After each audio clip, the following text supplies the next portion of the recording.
నమస్కారం. రైతు రంజని ఛానల్ కి స్వాగతం. హైదరాబాద్ తో పాటు తెలంగాణ వ్యాప్తంగా 48 గంటల పాటు ఎడతెరిపి లేకుండా వర్షాలు కురుస్తాయని వాతావరణ శాఖ వార్నింగ్ ఇచ్చింది. పలు ప్రాంతాల్లో కుంభవృష్టిగా వర్షాలు పడే అవకాశం ఉంటుందని కూడా అంచనా వేస్తుంది. రాష్ట్ర వ్యాప్తంగా ఆకాశం మేఘావృతమై ఉంటుందని, పలు ప్రాంతాల్లో జోరు వానలు పడతాయని పేర్కొంది. తెలంగాణ వ్యాప్తంగా నైరుతి రుతుపవనాలు విస్తారంగా వ్యాపించి ఉన్నాయి. దీని ప్రభావంతో రాష్ట్ర వ్యాప్తంగా వర్షావరణం ఏర్పడింది. హైదరాబాద్ తో పాటు చాలా జిల్లాల్లో సాయంత్రం నుంచి వర్షాలు పడుతున్నాయి. ఇలాంటి వాతావరణం మరికొన్ని రోజుల పాటు ఉంటుందని, మరో 48 గంటల్లో కుంభవృష్టి పడుతుందని హెచ్చరించారు. పలు జిల్లాలకు భారీ వర్ష హెచ్చరికను కూడా జారీ చేసింది హైదరాబాద్ వాతావరణ శాఖ.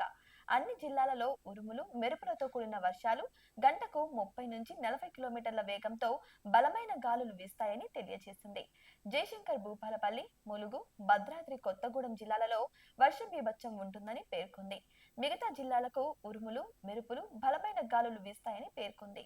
ఇక ఆదిలాబాద్, కొమరంభీం, ఆసిఫాబాద్, మంచిర్యాల, నిర్మల్, నిజామాబాద్, జగిత్యాల, రాజన్న సిరిసిల్ల, ఇక కరీంనగర్, పెద్దపల్లి, జయశంకర్ భూపాలపల్లి, ములుగు, భద్రాద్రి కొత్తగూడెం, ఖమ్మం, నల్గొండ, సూర్యాపేట జిల్లాలలో భారీ వర్షాలు కురిసే అవకాశం ఉందని ఐఎండీ తెలిపింది.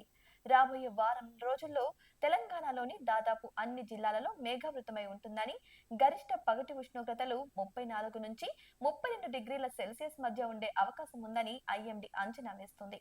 హైదరాబాద్ లో మాత్రం వర్షాలు దంచి కొడుతున్నాయి. మేడ్చల్, మల్కాజ్గిరి, రంగారెడ్డితో సహా హైదరాబాద్, దాని పరిసర జిల్లాలు మేఘావృతమైన పరిస్థితులు కొనసాగుతున్నాయి. ఈ అన్ని ప్రాంతాల్లో కూడా వర్షాలు పడనున్నట్టు వాతావరణ శాఖ అయితే హెచ్చరికలు జారీ చేస్తుంది.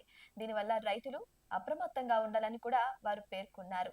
కాబట్టి ప్రతి ఒక్కరు కూడా వీరికి సహకరించి అప్రమత్తంగా ఉండాలని తెలియజేస్తున్నాం. ఇటువంటి మరిన్ని అప్డేట్స్ కోసం మా ఛానల్ ని సబ్స్క్రైబ్ చేసుకోండి. అంతవరకు సెలవు. నమస్కారం.